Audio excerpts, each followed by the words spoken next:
வணக்கம் நண்பர்களே.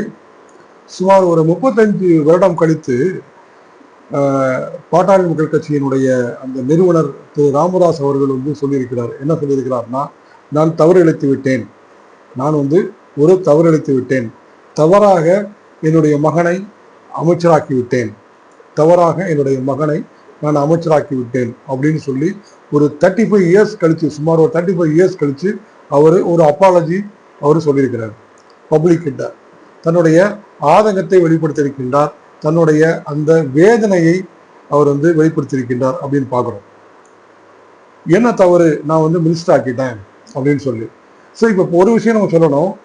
பாட்டாளி மக்கள் கட்சியில் அன்னைக்கு ஒரு மினிஸ்டர் இருந்தாங்க, திரு ஏ.கே. மூர்த்தி அப்படின்னு சொல்லி. அவங்க அன்னைக்கு மத்திய அரசாங்கத்துக்கு கூட ஒரு கூட்டணி ஆட்சி இருக்கும் பொழுது பாட்டாளி மக்கள் கட்சி ஒரு அங்கம் வகித்தது. அதன் அடிப்படையில் திரு ஏ.கே. மூர்த்தி அவர்கள் ரயில்வேயினுடைய இணையமைச்சராக பணியாற்றினார் அப்படின்னு பார்க்குறோம். சொல்லப்போனால் நம்ம தமிழ்நாட்டுக்கு ஒரு நல்ல விஷயம் கிடைச்சிருக்கு அப்படின்னு சொன்னால் திரு ஏ.கே. மூர்த்தி அவர்கள் மத்திய அந்த ரயில்வே இணையமைச்சராக இருக்கும்போது தமிழ்நாட்டுக்கு நிறைய நல்ல விஷயங்கள் கிடைத்தது அப்படின்னு சொல்லி சொல்லலாம். ஏன்னு கேட்டிங்கன்னா, தமிழ்நாட்டில் அன்னைக்கு அந்த இருக்கக்கூடிய அந்த அந்த எக்ஸ்பிரஸ் ட்ரெயின்ஸோட நம்பர் பார்த்தீங்கன்னா ஒரு 7 ட்ரெயின்ஸ் தான் அன்னைக்கு மிக முக்கியமாக போயிட்டு இருந்தது. ஒரு 7 இந்த மாதிரி டபுள் ட்ராக் கிடையாது, சிங்கிள் ட்ராக் தான் அன்னைக்கு. அப்போ அவர் என்ன பண்ணாருன்னா, தமிழ்நாட்டுக்கு நிறைய, குறிப்பாக இந்த பெங்களூரு தூத்துக்குடி இந்த மாதிரி அப்புறம் நிறைய இன்னும் ஒரு ட்ரெயின்ஸ் வர்றதுக்கு அவர் தமிழ்நாட்டுக்கு வர்றதுக்கு அவர் காரணமாக இருந்தார் அப்படின்னு சொல்லலாம். ஓகே. ஸோ இப்போ அந்த மாதிரி ஏற்கனவே ஒரு அச்சீவ் பண்ண ஒரு சில தலைவர்கள், ஒரு சில மினிஸ்டர்ஸ் இருக்கும் பொழுது இவர் என்ன பண்ணாரு, காங்கிரஸ் கவர்மெண்ட்ல கூட்டணி வைக்கும் பொழுது, திமுக, பாட்டாளி மக்கள் கட்சி இவங்கெல்லாம் காங்கிரஸ் கவர்மெண்ட்ல கூட்டணி வைக்கும் பொழுது தன்னுடைய மகனுக்கு அன்னைக்கு டிபார்ட்மெண்ட் மகனுக்கு அந்த கேபினெட் மினிஸ்டர் வாங்கி கொடுக்குறாரு. சரிங்களா? ஸோ அப்போ அதை பேஸ் பண்ணி அவர் இங்கே அந்த அளவுக்கு கவர்மெண்ட் ஹாஸ்பிட்டல்ஸை கொண்டு வந்திருக்கலாம் தமிழ்நாட்டுக்கு. அவர் அன்னைக்கு ஒரு சென்ட்ரல் மினிஸ்டரா இருக்கும்போது, இப்போ பார்த்தீங்கன்னா எடப்பாடி பழனிசாமி அவர்கள் கிட்டத்தட்ட ஒரு 11 மெடிக்கல் காலேஜ் தமிழ்நாட்டுக்கு கொண்டு வந்தாங்க. ஸோ அந்த மாதிரி அவர் அன்னைக்கு நிறைய மெடிக்கல் காலேஜஸை தமிழ்நாட்டுக்கு கொண்டு வந்திருக்கலாம். இல்லை தமிழ்நாட்டுக்கு நிறைய ஒரு கவர்மெண்ட் ஹாஸ்பிட்டல்ஸ் கொண்டு வந்திருக்கலாம்.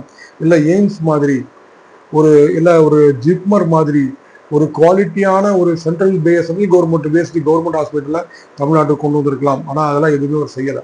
நிறைய பிரைவேட் மெடிக்கல் காலேஜஸ் வந்தது, அது நடந்தது. சரிங்களா? சரி, இப்போ என்ன நான் சொல்ல வரேன்னு கேட்டீங்கன்னா, இந்த மாதிரி ஒரு புலம்பல், ஒரு வயதான மனிதர், ஒரு 80 வயதுக்கு மேலே மதிக்கத்தக்க ஒரு மனிதர் திரு ராமதாஸ் அவர்கள் பாட்டாளி மக்கள் கட்சியிலிருந்து அவர் என்னன்னா தன்னுடைய ஆதங்கத்தை வெளிப்படுத்தியிருக்கின்றார், தன்னுடைய புலம்பலை வெளிப்படுத்தியிருக்கின்றார். அதாவது என்ன சொல்றாரு, நான் போன ஒரு நிறுவனராக என்னை மதிக்கவில்லை, எனக்கு மைக் கூட கொடுக்கல பேசுறதுக்கு, அதே மாதிரி நீங்க ஒரு கல்யாண மண்டபத்திலலாம் நீங்க பேசக்கூடாது, நீங்க எங்க தங்கியிருக்கீங்களோ அந்த இடத்துல வச்சு நீங்க பேசுங்க, இந்த மாதிரி என்னைய ரெஸ்ட்ரிக்ட் பண்ணாங்க. அப்புறம் நான் அன்னைக்கு கட்சி வளர்க்கும் போதெல்லாம் நான் ரொம்ப கஷ்டப்பட்டு நான் வளர்த்தேன். நான் நெடுதூரம் நான் பயணம் மேற்கொள்வேன். அதை இந்த மாதிரி பேருந்துகளில் பஸ்களில் நான் நின்றுட்டே போவேன், கூட்டமாக இருக்கும், அந்த கைப்பிடியை நான் பிடிச்சி தொங்கிட்டு நான் போவேன். யாராவது அங்கே எந்திரிச்சாங்கன்னா உடனே போய் அங்கே போய் நான் உட்காந்துக்குவேன். ஏன்னா அவ்வளோ கால் வலிக்க நான் பயணம் மேற்கொண்டு, தமிழ்நாடு முழுவதும் பயணம் மேற்கொண்டு அந்த கட்சியை நான் வளர்த்தேன், பாடுபட்டு நான் வளர்த்தேன்.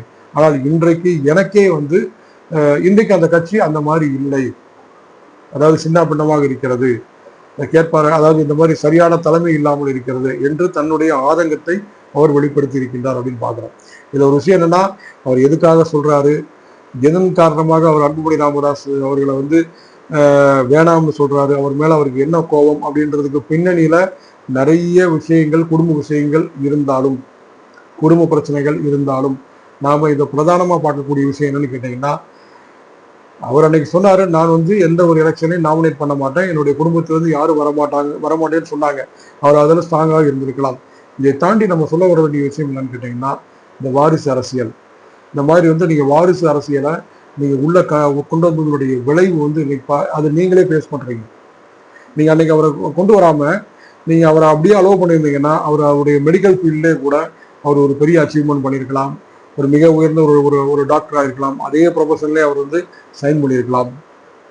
சரிங்களா? நீங்கள் இந்த மாதிரி ஒரு ஃபோர்ஸ் பண்ணி உங்களுடைய ப்ரொஃபஷனை உங்களுடைய அந்த பாலிடிக்ஸ் அவரை நீங்க போஸ்ட் பண்ண வச்சதனுடைய விளைவு இன்னைக்கு அது உங்களை முன்னாடியே அது இன்னைக்கு எழுத்து நிற்குது அப்படின்றத பார்க்கணும். ஸோ இந்த மாதிரி வந்து இன்னைக்கு எல்லாம் என்ன சொல்றாங்க, பழைய அந்த குலத்தொழில் வேணாம், ஜாதியின் அடிப்படையில் இருக்கக்கூடிய குலத்தொழிலாம் வேணாம் அப்படின்னு சொல்லி சொல்றாங்க. ஒரு கார்பெண்டருடைய பையன் வந்து கார்பெண்டர் தான் ஆகணுமா, ஒரு அந்த பொற்கொள்ளருடைய மகன் வந்து பொற்கொள்ளர் தான் ஆகணுமா, ஒரு விவசாயியுடைய மகன் விவசாயி தான் ஆகணுமா, அப்படிலாம் கிடையாது. எல்லாரும் படிங்க, என்ன வேலைனாலும் நீங்க பிடிச்சதை பாருங்க அப்படின்லாம் இன்னைக்கு அந்த ட்ரெண்ட் செட்டிங் மாறி வந்துருச்சு. அதுக்கப்புறம் இப்ப நீங்க மட்டும் இப்ப என் மகன் வந்து அரசியல் தான் பார்ப்பான், என் மகன் வந்து நான் வந்து மினிஸ்டர்னா என் மகன் வந்து எம்எல்ஏ ஆகணும், இல்லை எம்பி ஆகணும், என் மகன் வந்து அடுத்து எனக்கு பின்னாடி வரணும், இப்படியே நீங்க பொலிட்டிஷியன்ஸ் எல்லாம் நினைச்சிட்டு இருந்தா அப்போ நீங்க என்ன காசுக்காக நீங்க அரசியலுக்கு வந்திருக்கிறீங்க, என்ன காசுக்காக நீங்க வந்து ஒரு மேட்டர்ஸ் நீங்க பண்றீங்கன்றது அந்த இடத்துல அடிபட்டு போச்சு. யுவர் அன்ஃபிட் அப்படின்றது ஆயிடுச்சு. அது யாரா இருந்தாலும் சரி, ஏல இருந்து இசட் வரைக்கும் அது யாரா இருந்தாலும் சரிதான், யுவர் அன்ஃபிட் அப்படின்னு தான் சொல்லணும்.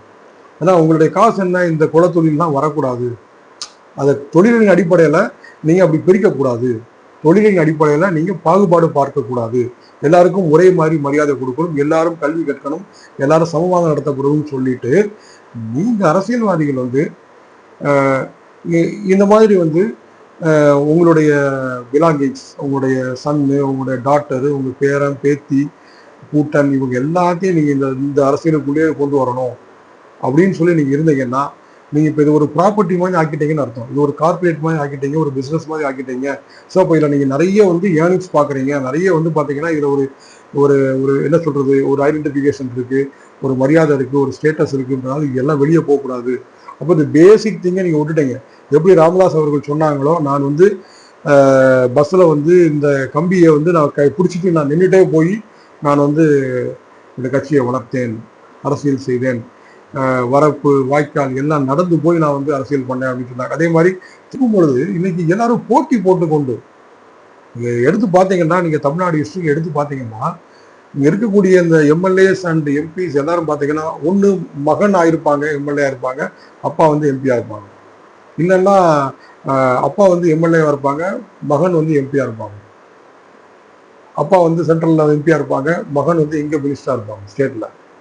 இது வந்து பாத்தீங்கன்னா இது ஒரு ஹெல்த்தியான ஒரு விஷயமா இன்னைக்கு வந்து குலத்தொழிலாம் வேணாம் அப்படின்னு சொன்னதுக்கு அப்புறம் நீங்க என்னன்னா இதுல என்ன விஷயம்னு கேட்டீங்க, நீங்க இது உங்களுக்கு சௌகரியம் நினைக்கிறீங்க. பட் என்னன்னா நீங்க யூ ஆர் ஸ்பாயிலிங், நீங்க அவங்களுடைய வாரிசுகளினுடைய இண்டிவிஜுவாலிட்டியை நீங்கள் வந்து தடுக்கிறீர்கள், தடை செய்கிறீர்கள் அப்படின்னு அர்த்தம்.